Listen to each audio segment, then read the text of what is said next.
whether it's the CEO or the technician.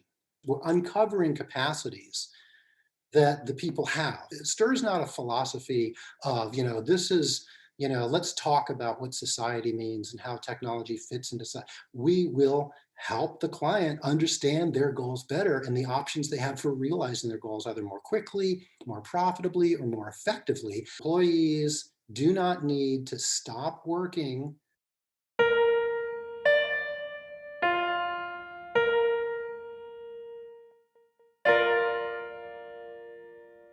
What is STIR? Um, uh, we will go through the examples, but for now, just what exactly is STIR? What is the process, definition, general process? Who's involved? Happy to sort of give an overview of what it is. There's a lot of complexity. I've got a Yeah. 60-page single-space manual that I use to train people in it. So there's a lot there. So stop me if I fly off the deep end. But basically, STIR is a uniquely effective, globally proven process for integrating strategic goals and stakeholder values into daily work practices. Now, these daily work practices can be micro level on the shop floor. Okay, they can be meso level in terms of middle management or upper management, or they can be macro level within the organization. I'm speaking, right? I'm not speaking, macro level in society would be something else. That would be legislation and cultural beliefs, right? So just within the organization, at any organizational level, you have what I call daily practices, whether it's the CEO or the technician who's keeping the machines from breaking down. Okay, they have daily tasks, they're under stress, they're under pressure, they have responsibilities, they're trying to keep a budget, they're trying to abide by the company mission and advance the mission on some level, as well as maintain their own standing and get their jobs done. And so they're making decisions on a daily basis. And we think, well, either they're not making decisions, they're just doing what somebody else decided, or we think those decisions just don't matter. But neither of those are true, right? So STIR takes these decisions seriously, and it's a platform for dialogue and decision making.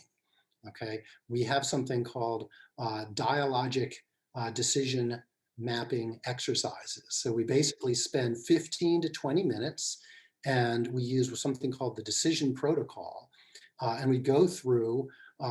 We take any decision, whether it's an executive or an employee at any level, okay? And it could be a team of people working. And we look at one of their challenges, problems, goals, decisions, something they're working on that day, okay? If they want, it could be a problem they're working on that week, okay? But the more concrete we can make it. STIR is not a philosophy of, this is, let's talk about what society means and how technology fits into society, right? This is wonderful stuff. And believe me, I'm trained in philosophy and social science, and I love to debate the big ideas, but STIR doesn't get into any of these sort of big ideas.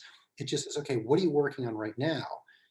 Right? And we take whatever the decision is, and the person who's working on this decision, they might not think of it as a decision. They might say, well, I've got to be interviewed, right? If somebody were stirring me a few hours ago, they say, okay, what's the decision you need to make, Eric? Oh, I need to make a decision about what I'm going to say in the interview. Okay, let's break that down, right? So whatever the practice is, we analyze this using the protocol, which basically has 4 components. And so we analyze each decision very rapidly into 4 components.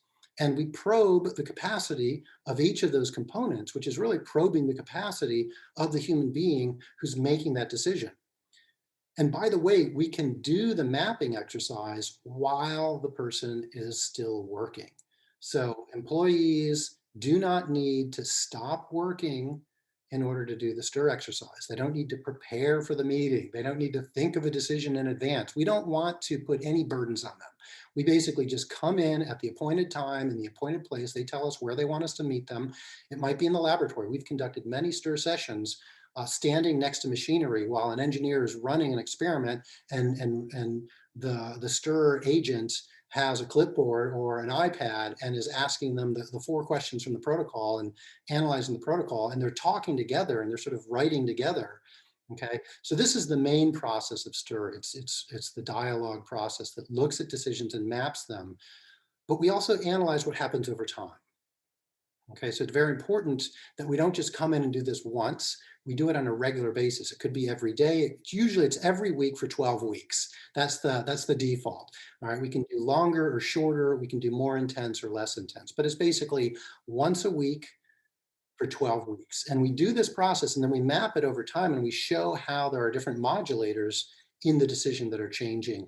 And then we put together a story of how the conversations we were having, the dialogues, mapping the decisions actually changed the decisions over time and caused different decisions to be made. They're subtle and incremental, and we can't predict them in advance. But when we turn around, we say, well, look what happened. And then we find, oh, okay, we changed the chemical catalyst and made it more environmentally benign, for instance, or we changed the operation in this department, or we changed the group meetings, or we changed the management structure, or something happened. And usually it turns out to be a significant change, usually a series of changes, which help the goals of the company, help the goals of the person, but they also are now suddenly taking into account broader stakeholder goals and social goals and public goals, okay? So STIR has a number of tools and techniques. This is the main one, the dialogue process, but we also embed this process into the technology development or the business management process. Um, like I said, we've worked with basic scientists, in laboratories. We've worked with applied scientists in laboratories. We've worked in R&D firms. We've worked in small, medium, and large enterprises. We've worked with startups. And usually we started off working with science, then we got into technology, and now we're working on business. So it's a multi-level, multi-phase application. It's really a general purpose tool that we can apply at any point in an organization's activities. And maybe one more way to help people understand what STIR is and what STIR isn't. A lot of people are familiar with the theory known as diffusion of innovation, DOI. Okay, Everett Rogers wrote a wonderful book, and it's kind of in the popular imagination. And in this book, you find an example of the change agent. Okay, and it's true that STIR is a form of change. Okay, it's a form of change management, but technically it differs from the classic change agent in three ways. Okay, and this sort of points a little bit to how responsible innovation is a paradigm, a wave of the future. I see that it's still coming. We've just begun to really allow it to unfold. Okay, so one of the ways STIR differs from the classic change agent. Classic change agent persuades the client to do something differently. STIR never persuades. STIR probes and problematizes. Okay, so we ask questions about the decision. Why are you doing it this way? What are some other ways that it could be done? How would somebody else do it differently? Why is it important for you to do it? What are the most important things you need to think about? What would happen if you're successful, right? We've got a stock load of questions that come out of the 4 stages of the decision protocol. And what we're doing is we're problematizing. We're basically asking the why, the how, the when, the who questions. Okay, and at first this might seem a little bit annoying because if I'm, working on the clock, I'm trying to get something done, and somebody's saying, well, why are you doing it that way?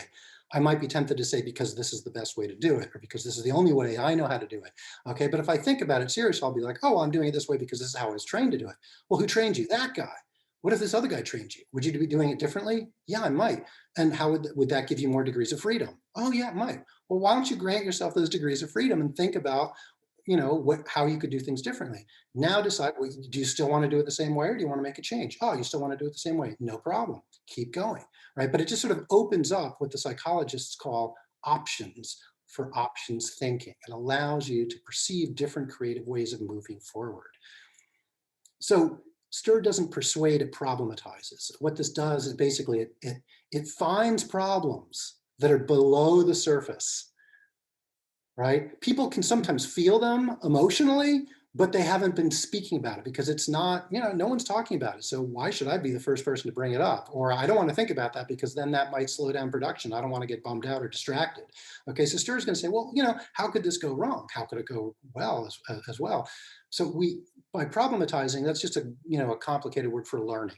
We speed up learning. Okay, so instead of trying to persuade people, do things this way, think about that stakeholder, be more ethical, right? We don't say things like that. We're not in a mode of trying to persuade anybody. We're in the mode of trying to deepen and speed up learning. The second thing it does differently is a typical change agent will bring in new information to the organization, which is great. STIR operates differently. What we do is we reframe existing information.